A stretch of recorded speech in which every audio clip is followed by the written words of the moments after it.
Up for your consideration today, we've got The Floor is Jelly, developed by Ian Snyder and released independently on January 30th, 2014, currently only available through the Humble Store. And with a name like that, I could not help but be intrigued. On the game's website, the developer poses the question, who hasn't dreamt, at some point, of filling a pool full of Jell-O and swimming in it? Me. I have not dreamt this, Mr. Snyder. I may have a slew of other fetishes, but this is not one of them. I'm not sure if that makes me weird or you weird for assuming that, but whatever, it got my attention, and either way, this game takes that idea and runs with it. And it doesn't just run a little, it runs a lot, since this is a run and jump puzzle platformer. The gameplay is in the same vein as Super Meat Boy, I Wanna Be the Guy, and N+, with a dash of the aesthetic of Loco Roco and Pixel Junk Eden thrown in 'cause indie.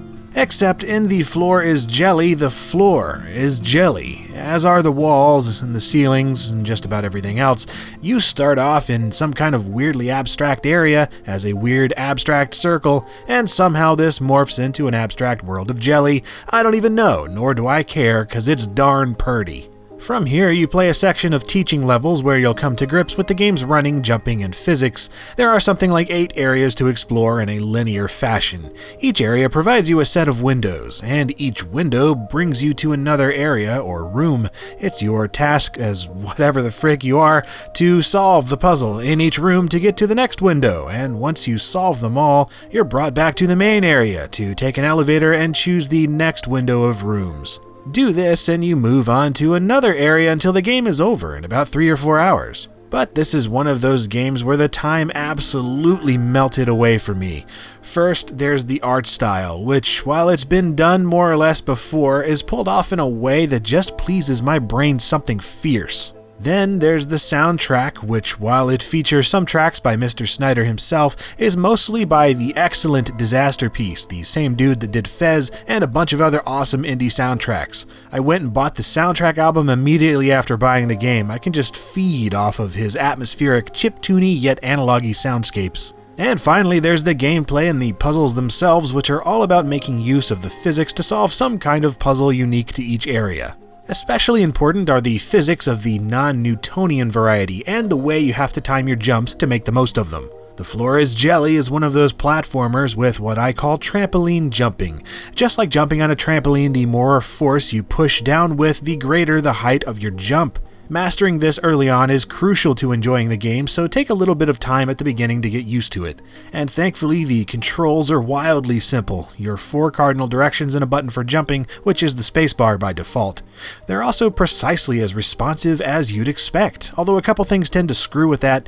One is just the game design, and this is intended. Everything is jelly and bouncy, so that can work against you just as much as it can work for you. The other thing is unintended slowdown, which happened to me in several levels.